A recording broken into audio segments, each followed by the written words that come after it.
যারা আপনারা এখানে এসেছেন, আপনাদের প্রতি আমার একটি দাওয়াত ভালো।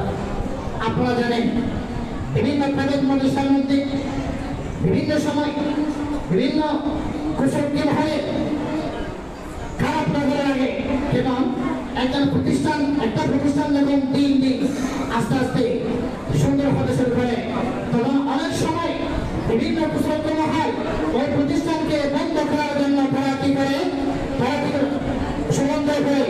আজকে আমি আপনাদের সামনে বলছি শায়রে সাহাবা জাতীয় খতিব ফাউন্ডেশন আলহামদুলিল্লাহ উদ্যোগ গ্রহণ করেছে।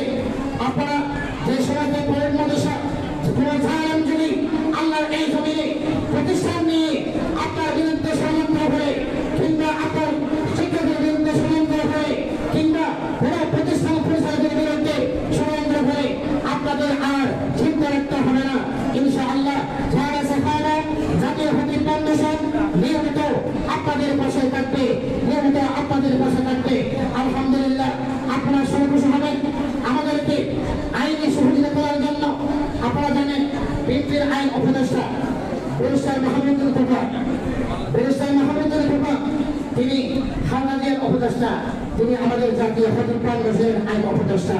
তিনি একেবারে খোলামেলায় বলেছেন, একজন আলেম যদি জেলখানার মধ্যে বলতে থাকে, কোনো প্রতিষ্ঠানের পরিচালক যদি কোনো কুচুক্তির মহলে ষড়যন্ত্রের শিকার হয়ে জেল যায়, তিনি কোনো অর্থ ছাড়া ইনশাআল্লাহ শায়রে সাহাবা খতিব ফাউন্ডেশনের ব্যানারে তিনি আইনি সহযোগিতা করবেন, আইনি কি করবেন, সহযোগিতা করবেন।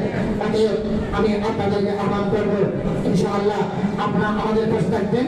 ইনশাআল্লাহ আমরা আপনাদের আপদে বিপদে যে কোনো মুহূর্তের মধ্যে আমরা আপনাদের ডাকে ইনশাআল্লাহ সাড়া দেব।